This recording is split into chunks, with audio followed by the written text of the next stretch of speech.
భారతదేశం వ్యవసాయ ఆధారిత దేశం. దేశ ప్రజలు ఎక్కువగా వ్యవసాయం మీదే ఆధారపడి జీవిస్తున్నారు. దేశాభివృద్ధిలో కూడా వ్యవసాయం ఎంతో కీలకంగా మారింది. రైతన్నలకు సాగు భారం కాకూడదని కేంద్ర రాష్ట్ర ప్రభుత్వాలు ఆర్థిక సాయం అందిస్తూ అండగా నిలుస్తున్నాయి. అయినప్పటికీ వాతావరణంలో చోటు చేసుకుంటున్న మార్పుల వల్ల పంటలకు అనేక చీడపీడలు అంటుకుంటున్నాయి.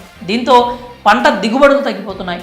ఈ ప్రభావం దేశ ఆహార భద్రతపై పడుతోంది. దీన్ని అధిగమించేందుకు వ్యవసాయ సాగులో ఆధునిక పద్ధతులను ప్రవేశపెడుతున్నారు. నూతన రకాల వంగడాలను అభివృద్ధి చేసి పంట ఉత్పత్తులను పెంచేందుకు కృషి చేస్తున్నారు. అంతేకాకుండా సాగు వ్యయాలను తగ్గించేందుకు యాంత్రీకరణ పెంచాలని వ్యవసాయ రంగ నిపుణులు కూడా సూచిస్తున్నారు. వ్యవసాయ రంగాన్ని లాభదాయకంగా మలిచేందుకు పలు దేశాలు పరిశోధనలు చేస్తున్నాయి. టెక్నాలజీలో వచ్చిన విప్లవాత్మక మార్పులతో వ్యవసాయ సాగులో వినియోగించే యంత్ర పరికరాలు అందుబాటులోకి తెస్తున్నారు.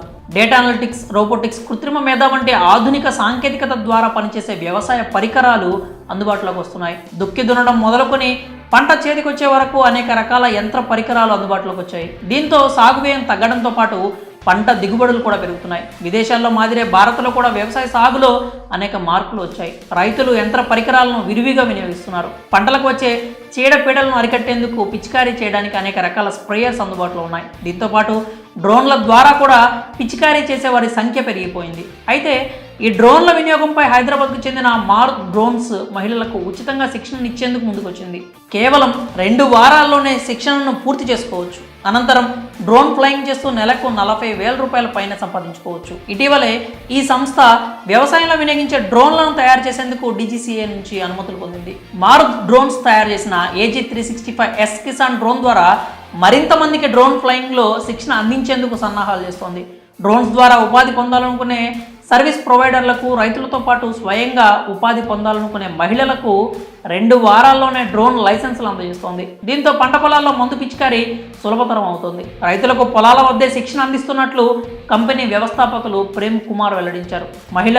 మహిళా రైతులకు 2 వారాల పాటు శిక్షణ ఇస్తున్నట్లు ఆయన తెలిపారు. శిక్షణ పూర్తయిన మహిళలు, రైతులు రోజు డ్రోన్లను నడుపుతూ 1,500 రూపాయల వరకు సంపాదించే అవకాశం ఉన్నట్లు వివరించారు.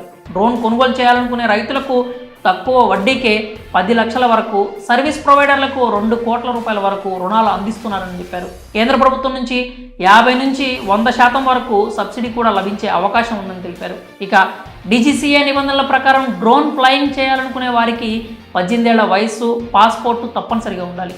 దాదాపు 2 వారాల్లో ఫ్లయింగ్ ట్రైనింగ్ పొందిన తర్వాత ఇన్స్ట్రక్టర్లు, సంబంధిత అధికారుల పర్యవేక్షణలో పరీక్షలు నిర్వహించిన అనంతరం 10 సంవత్సరాల వ్యవధి ఉన్న లైసెన్సులు జారీ చేస్తారు. మరి ఈ అద్భుతమైన అవకాశాన్ని సద్వినియోగం చేసుకోండి. పొలాల్లో పనిచేసే మహిళలకు ఈ కాన్సెప్ట్ ఎంతగానో ఉపయోగపడుతుంది. వారు గనక డ్రోన్ ఫ్లయింగ్లో ట్రైనింగ్ తీసుకుంటే కనుక నెలకు 40,000 పైన సంపాదించుకోవచ్చు. ఈ విషయాన్ని వీలైనంత ఎక్కువ మందికి షేర్ చేసి వారు ఆర్థికంగా బలోపేతం అయ్యేలా వారికి సహాయపడండి. అలాగే ట్రైనింగ్ ఇచ్చి రోజుకు 1,500 రూపాయలు సంపాదించుకునే అవకాశం కల్పిస్తున్న మారుత్ డ్రోన్స్ సంస్థపై మీ అభిప్రాయాలు ఏంటో కామెంట్స్ రూపంలో తెలియజేయండి.